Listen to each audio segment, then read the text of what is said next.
SRB separation confirmed. Coming up on staging, the burnout of these twin solid rocket boosters at 2 minutes 5 seconds. I can tell you about my life, I got scars for the proof. Know my bars are the truth, now it's stars in the roof. Plus I'm rolling with another star.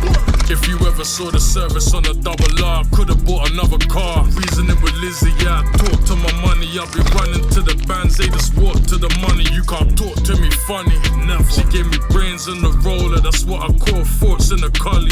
Okay. Why would I wake up and be like, you know, this move I'm about to make, they go see. We keep it the Ronaldo way, we keep it the LeBron way. When we're in the match, it's war. Outside of the match, it's love. It's rumored you got paid $3 million for that. Can you confirm or deny? I'm actually the first person to actually tour India from the afrobeat space. That's why we're here, man. We want to hear that talk. You know, we want to inspire some people, and we want to know more about your journey. Sometimes you don't want to forgive the world. You just want to make it big and just disappear, right?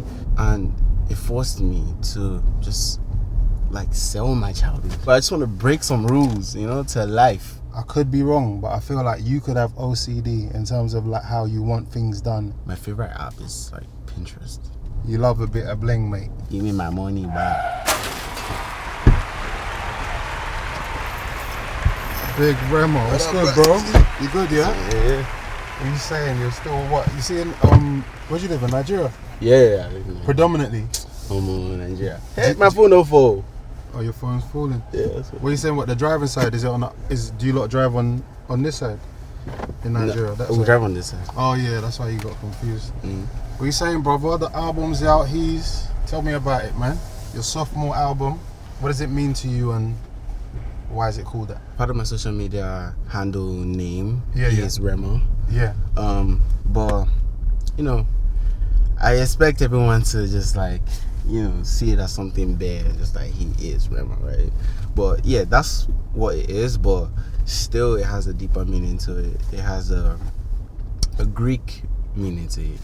I can't pronounce the Greek word, but in English it's spelled H-E-I-S, his, and it's like it's set together, right? And it means peculiar, someone special, someone chosen. It means number one. It means priority, you know? And for me, musically, it's a project where I really wanted to embody my real self, which is one of the reasons why I even did my first single of the year officially was with Charlie Poppy. I had to start from the scratch, from home. That's the first time, you know, I'm actually having an African artist on my song from like my own end.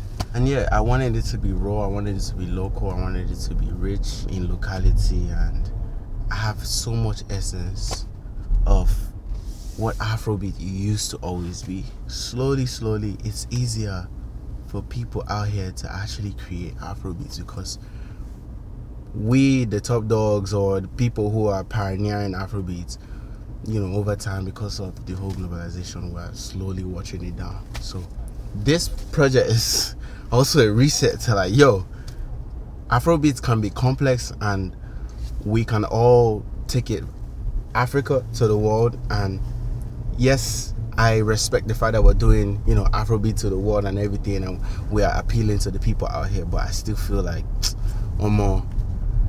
the home gotta be vibrating, because the first thing that made us go crazy globally was, first of all, the home has spotted us.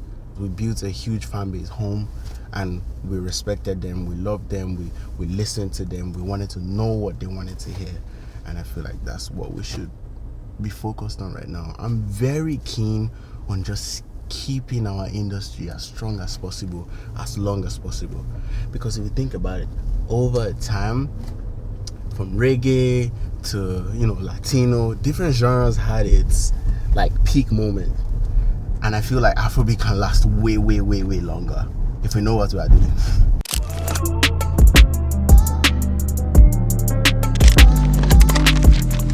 There's always like a reference when it comes to Nigerian artists where they used to refer to the big three, as in Davido, Burna Boy, Wizkid, the Nigerian artists. Obviously, with your track record, what you've been able to accomplish, the types of music that you make.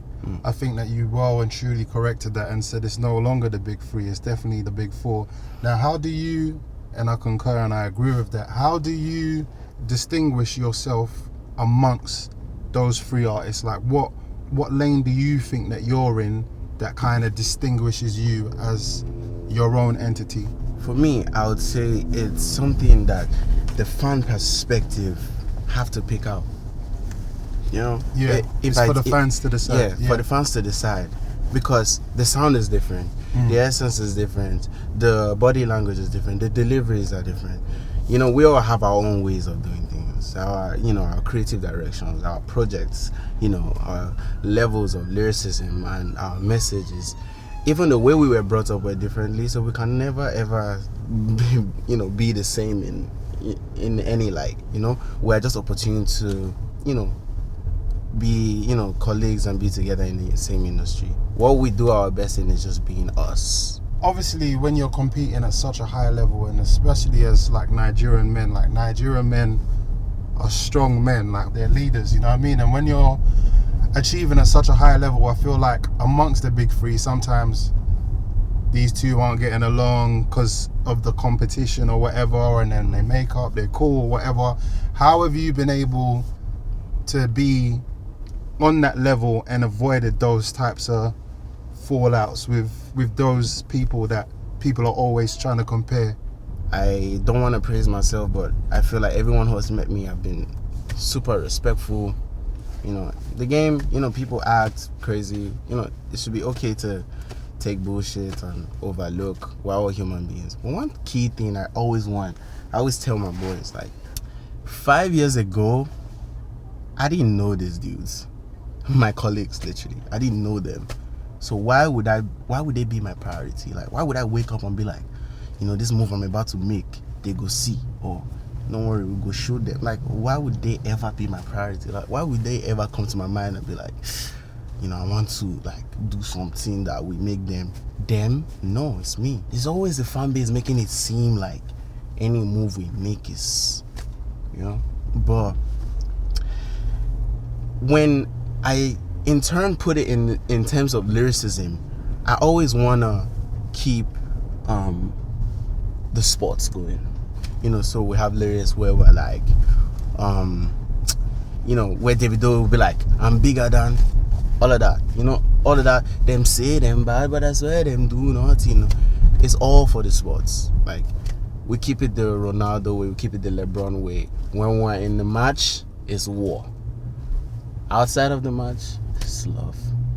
That's an amazing way to look at it. Obviously, I know you just came back and performed at the Ambani family wedding.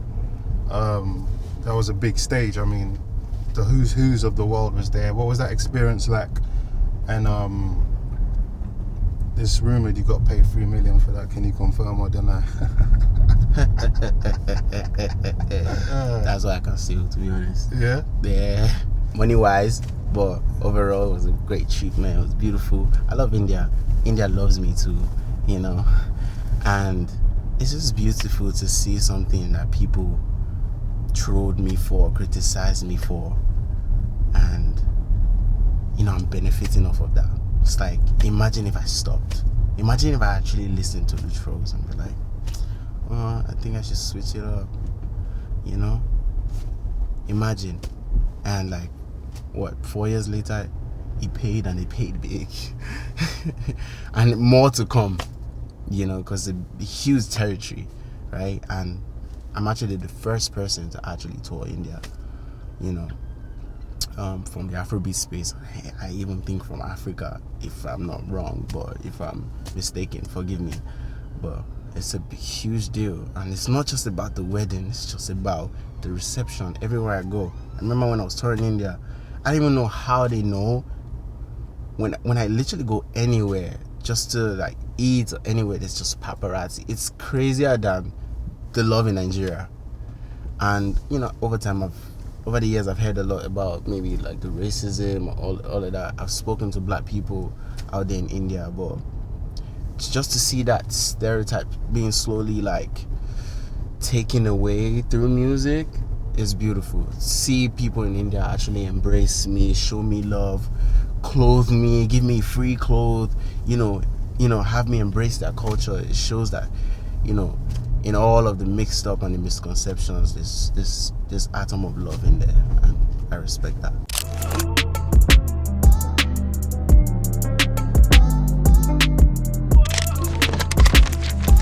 What would you say has been your best experience that you've had as an artist and as a human being that has come from your success in music?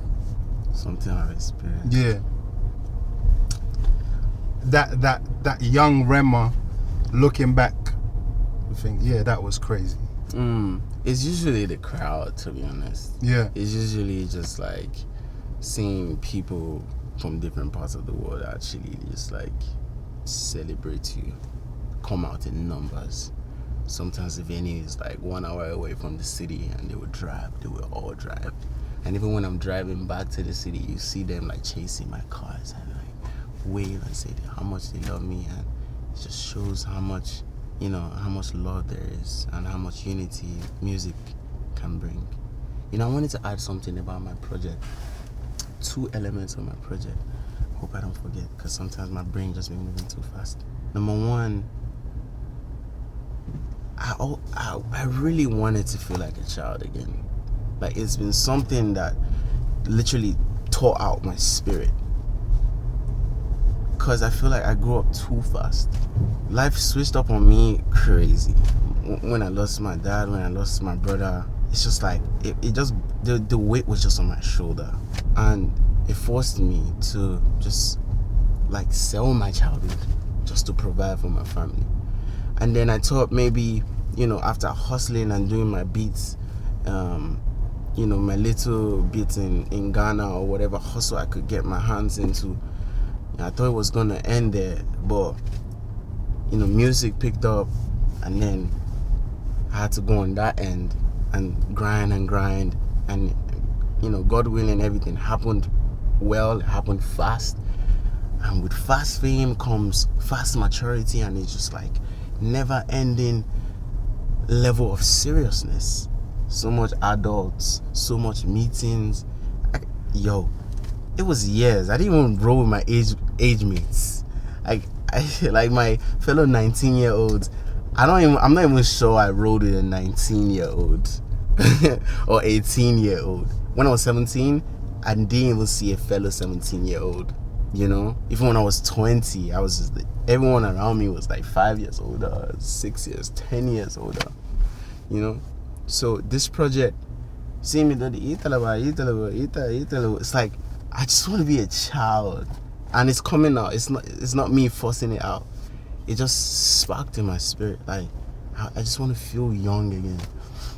I just want to be a rebel, again. Kids make mistakes, and it's like it's acceptable.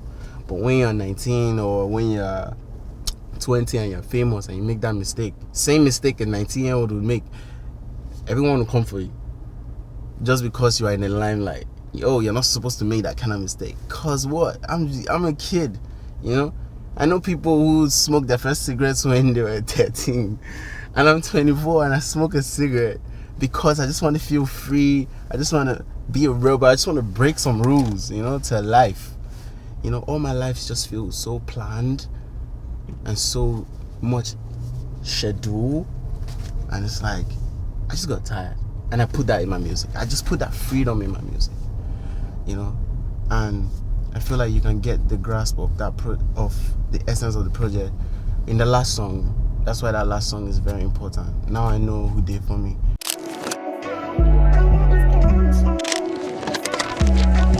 How difficult was it for you, a young Rema in the world, like as you touched on your dad passing and your brother passing, how difficult was it for you to make it out of where you came from, and now that you've made it out from a completely difficult position and you're 24 years old, you're on the top of your game, you're one of the most successful African artists in history. Like, how difficult was it for you to go from there to where we are now?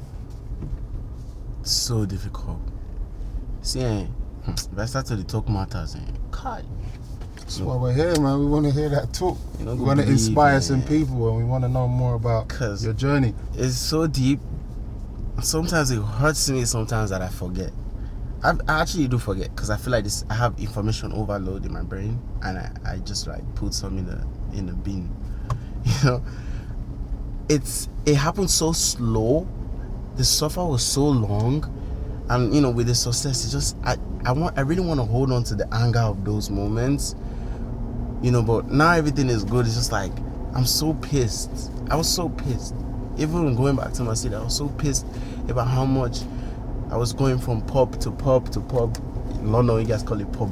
We call it bar. Going to bar to bar to bar. The neglection, you know, watching people insult my mom, see my mom trek. It's just so painful, man. Sometimes you don't want to forgive the world. You just want to make it big and just disappear, right? And I love my city so much, but I held so much grudge for a little bit because my city hurt me. You know, a lot of people turned their backs. Family, you know, friends. I remember when I didn't make, you know, school exams. Everyone was going to university, and it just felt like I was just alone in the streets with my boy Osaige. And it was just like we were lost, you know. I remember when I lost my brother, and that evening I just saw people in the club partying. I was like, it was just crazy seeing the glitch in reality. Some people literally not knowing like what others are going through. I was just like watching the opposite house literally having a party, while opposite to that house was we are getting ready for a funeral. It was just like reality hit me, and someone tapped me on my shoulder. I don't remember who. And it's like the weight is on you now. It's like it was just so much, you know. It's so painful, you know, striving with talent, having to drop music after hustling in church, hustling with competitions, hustling in school, having to drop music and just focus on how to get the bread. I have no skill, nothing, you know. So much confusion. I just had to run away. Like no communication with my family, no nothing. I just had to. It was so much.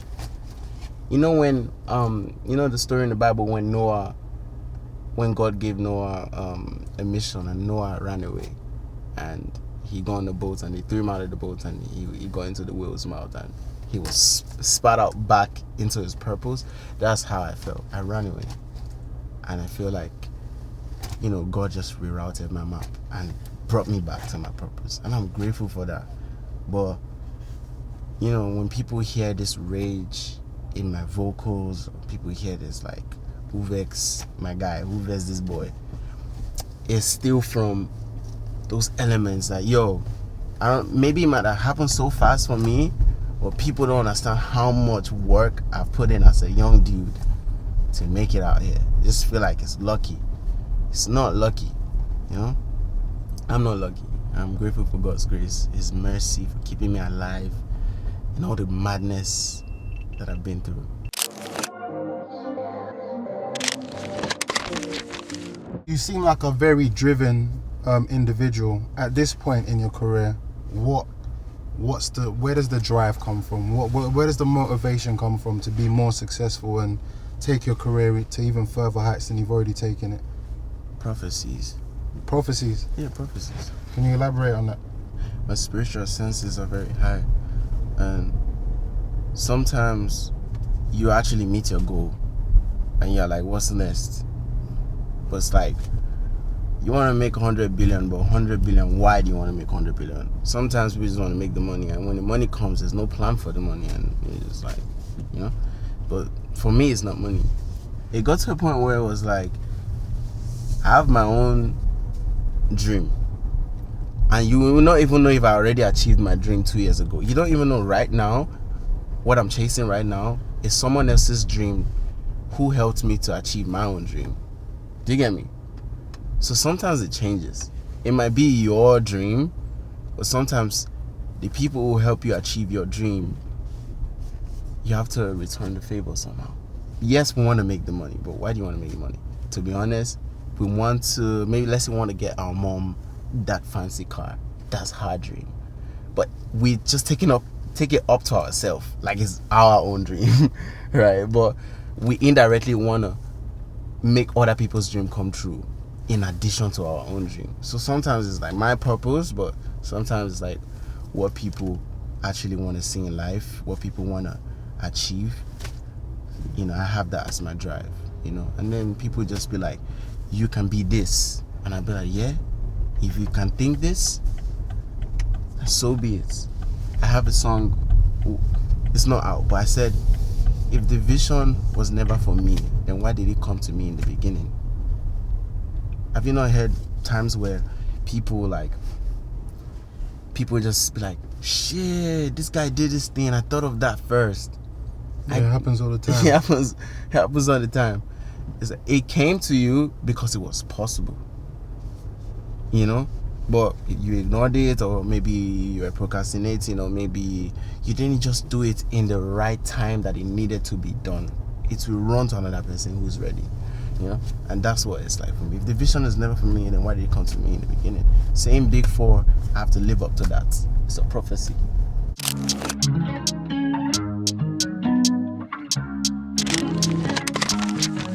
You've had the biggest Afrobeat song of all time. What kind of pressure does that come with, having the biggest Afrobeat song of all time? That's a massive achievement, you know? For me, it's funny, but there's no pressure. For me, there's no pressure because I had a plan before Rema Roses. I knew what I was gonna be onto next. You know, it's harder for people who don't have a plan. It's just like, for me, I had a plan. You know, I make so much music. I speak to my team a lot about how I want to progress. And me and my team are in tune. They listen to me. I pick my songs that I drop. You know, it's not a control thing. It's not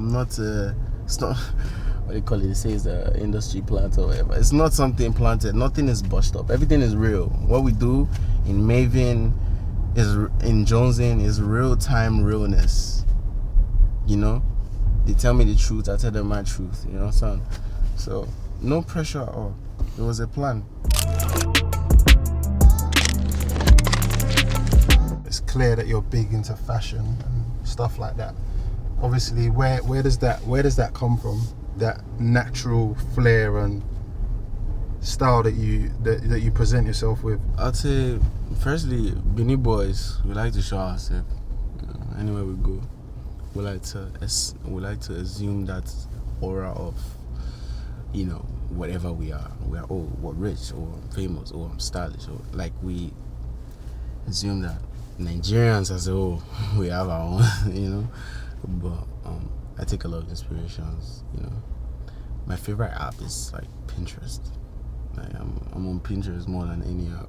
More than Instagram? Yeah. I like watching how people mix different colors and palettes and textures of fabric and all of that together. But, you know, it's quite hard, you know, to say, you know, names of like models or all of that. But it's easier to, you know, pinpoint the people who are famous, you know, like the ASAPs, huge inspiration. Playboy Cardi, huge inspiration. Ye, Kanye West, Pharrell, Yachty's like, you know, I rock with Lil Baby. I rock with Lil Baby's fashion sense, Gunna's fashion sense. Also like old time trap 2017, you know, set, you know, Lil Uzi, you know. Clothes are not just picked for me, like, hey, wear this. It's like, hell nah. You know, like some people will give up that energy, like, you got styled. Or in a music video, you can tell that this person, they just copy and paste the cloth put for your body. You got styled. But when there's a huge rapport, there's a connection, you know, with whatever stylist you got, I feel like you can then express who you are with whatever pieces they have available. And that's what I do with my stylist more. Sorry, I want to add one thing in. If I'm in UK, small UK accents go to enter my mouth. Mm-hmm. Like, I'll be like, yeah, and others. Then when I go to the US, unconsciously, I just have to mix a little American with my Nigerian. But the fans, they'll think, oh, why is he changing his accents? Like, why is he? It's very unconscious. I've talked to a lot of my colleagues, and I'll be like, that shit happens to me. Because right now, I just caught myself doing it. I'm never supposed to say cut, because in Nigeria I'll say cuts. You understand? But it's just the enter. I just wanted to pinpoint that out. Well, you're moving around a lot, so that's bound to happen. You know? I swear. Were you familiar with UK culture heavily, or did you more identify with American culture more? Like when you were growing up, well, you're still growing up, to be fair. As you said, you haven't even really had time to be a kid. Were you familiar with English artists or rappers or anything like that, or is it just more, you were just more aware of the American side of things? Very aware of the American side of things. Yeah, because that Burna Boy, he lived in England for a while, so he's like quite tapped into our culture. He knows rappers, he knows our music and stuff like that, but you were more identify with the American side of things, you'd say. Yeah, I didn't really control that. It was whatever my dad at the time used to listen to. My brother at the time, like, you know, whatever my brother listened to, I listened to, because I didn't have a phone, nothing, you know. Whatever my sister listened to, I listened to. But, you know, they used to rock with a lot of, like, American culture.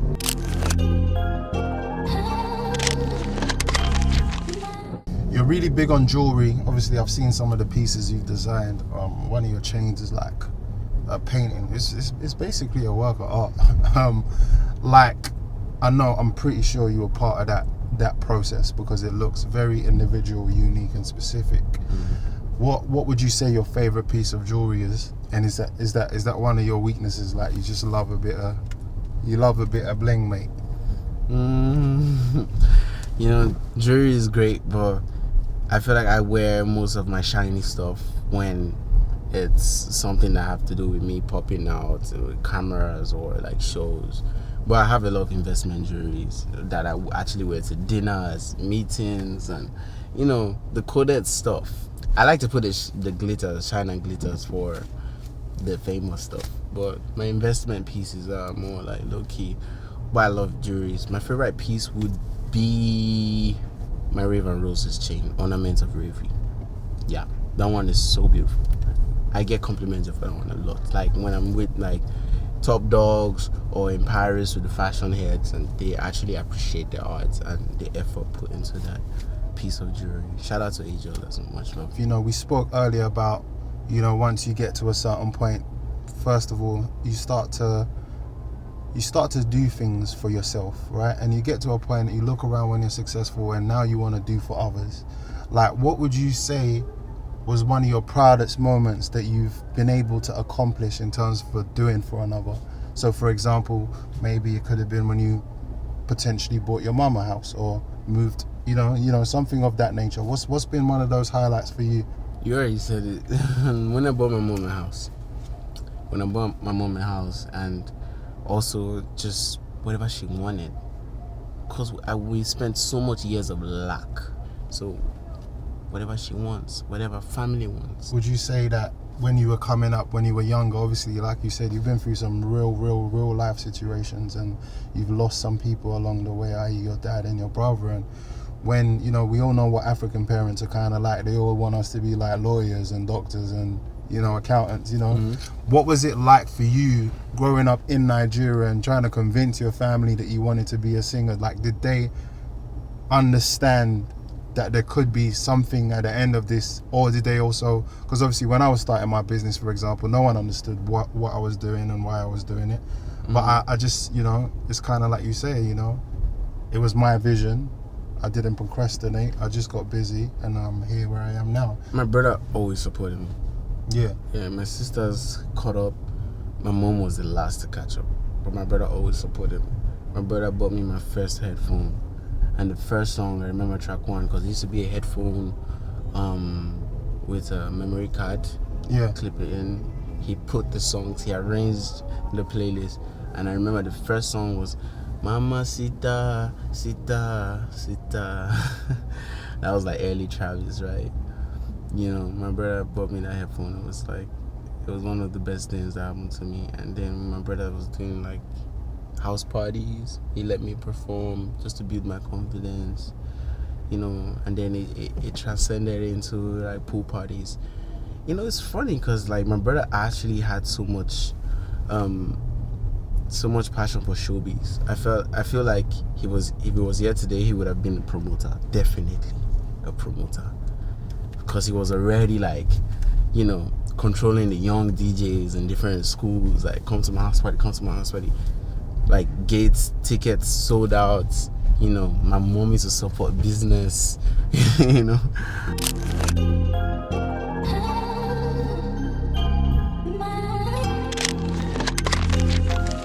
I could be wrong, but I feel like you could have OCD in terms of like how you want things done and how you want them to play out, because I feel like when it comes to your art and your craft, you're extremely serious about it. I came across a clip a couple months ago. I believe you were performing somewhere and the people on the stage weren't necessarily doing the right thing in terms of your set, and I'm not sure how you handled that in the end. I don't want to make it up, but I feel like you was a little bit frustrated because, you know, you're doing your job. It seems as though someone else isn't. How frustrating are those moments for you? Because every time I see you perform, I even watched you perform at the Brits, and it seemed like there was so much thought and precision and time put to something like this. I was like, this guy does not play when it comes to his career. So how frustrating are those types of situations for you? And are you aware that you aren't always able to control everything? And do you struggle with that sometimes? You might call it professionalism or OCD, you know, but I feel like it's applicable in different matters. And even when it's applicable 100%, I always give room for mistake. I always be like, if it goes wrong, well, at least we tried. When you see me walk off stage, the information has already been given to me that it's not going to get better. Okay. You know? So It's not a prideful thing. Fans will just be like, oh, he just walked up on stage. No. We got in-ear monitors. You know, we hear stuff. When it's like, we're trying, it's not working. Or we're trying, keep going. We're figuring it out. Yeah. And then I keep pushing, you know, it might not be the best thing. The fans might get a little confused about what's happening, but when they say it's not gonna get better, I just tell the fans thank you for their time. You know, but another thing, it breaks my heart because it's not just so much thought, but so much money is put into that. I would have just come to a blank stage. I wouldn't have, just one DJ and a mic. Save my money. You understand? I like money. Save it. Use it to, you know, carry shorties, you know, have fun. But I'd rather give it to people to make it extra nice. And when they don't use the money well that I paid them for, it's like I put in so much work as an artist. So it's like all you gotta do is just put these wires together and make sure this wires don't pop out. And you just decide to just not put the wires together. It's like, come on, bro. Give me my money back. Just give me, man, I follow up 1 or 2. Were you able to get your money back? I'm not that harsh, but I respect people, you know, but I just want people to do their job well. I respect my team, but sometimes it's not even their fault. You know, sometimes it might be the festival, might be the situations they find themselves in. I just do my best to tap in with professionals, right? And then another heartbreaking thing is the fans, because sometimes people are actually seeing you for the first time and they will just label you proud because they don't understand what happened behind stage. Or sometimes they'll say he came late, he was 30 minutes late, he was 1 hour late for his set. Actually, we be backstage for a while, and sometimes it's not even our fault. Maybe the person before us ate into my time, and before my team could like tap in the music, tap in the stage prop, it just took longer. It's not like we're late. We're not late. We're just making sure everything is good behind the scene to give you a good show. You have to reset lighting, you have to reset the stage, you have to reset sound, you have to reset SFX, all of that. But fans don't understand it. Just say, if you are late, it's like, what's going to happen? You know, they understand how they go. But it's life.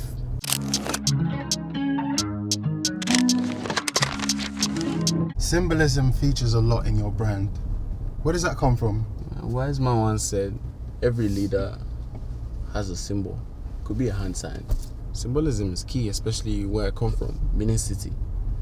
You know, so much artifacts, so much symbols, logos, statues. It's where I come from. This is how we see things. It's highly cultural. It's still one place that has so much tradition as strong as the government. you know. That's where it came from, and that's how I just see life. I feel the need to label things in its time, because they would point to you, oh, that building was made in 19 whatever, and you might walk to that building and you see maybe even the people who built it, the builders, they'll say so company 2001. They placed that symbol and they tied it to time, and I feel like symbolism is quite key, not just to tie it to time, but the people who missed that art at the time, or who were not even alive to see that art at the time, can, when they see that symbol, it already takes them back. I see one fine girl just now when we're driving, but you were driving too fast. Is there anything that you want to speak on that we haven't covered yet? Misunderstanding. Do you feel that you're misunderstood? A lot. I've heard you talk about God a lot in this interview, so many times. Yeah. And, you know, when I first came across you was on Instagram when they were like trying to portray you as something else. I feel like that's an example of misunderstanding as well. So where do you feel like you're misunderstood? It might not bother me as much, but just that little weight of every time trying to prove people wrong every minute. You know, when you do everything and they never just want you to have it, just like, Rema, this is just take it. This is your win. Take this Garden of Eden of flowers. Take it, we dash you. You know, they give me you. And I got to understand that people, when they don't understand something, they're afraid of it. When they don't understand something, they want to label it to the closest meaning that their brain can assess, you know, the closest meaning, even though it doesn't make sense or have the detail of what I expressed. It's the quickest thing that their mind can go to. I was at a show one time, and the promoter was telling me, because these days you can be able to rate a show. You can go to the tickets website and rate the show. After the show, people were saying it was bad, but 3 days after, everyone was tagging me from the show, and the show rose up to like 4.5 star rating over 5. Why? It's like, why would you have to go to your phone and relive that moment and be like, this was actually good? You know. And I feel like it's the same for music, my music too. Just want to judge it immediately. They want to make the next person not listen to it because they don't enjoy it. If I don't enjoy it, then you cannot enjoy it too. It's not fair. Let everyone have their own perception and give time, because sometimes I might not want to do something and explain immediately. I want to build the story up. It's not fun if there's no build up. Imagine I just drop a whole movie and I drop season 1 to 5. Nah. How are you going to look forward to anything? You know, go sweet now. Very well. You right? Good to see you. That's what's up. Rema, this is Chief, bro. What are the symbols? The symbols are my logo. I've changed them around in different ways to create different symbols, and every year I release a pendant on a different logo. Can you bring that ring for me, please? I have a ring. Yeah, I have a ring for you. Courtesy of GRM. This is sick. So can you get some videos of me? Yeah. And it's rose gold. Rose gold with diamonds. See what's funny? I got my And I know you understand it, because you know what I mean? You're eclectic with your taste. brother. You got that army shit. Come on, bro. You got that Come on, it's only right, bro.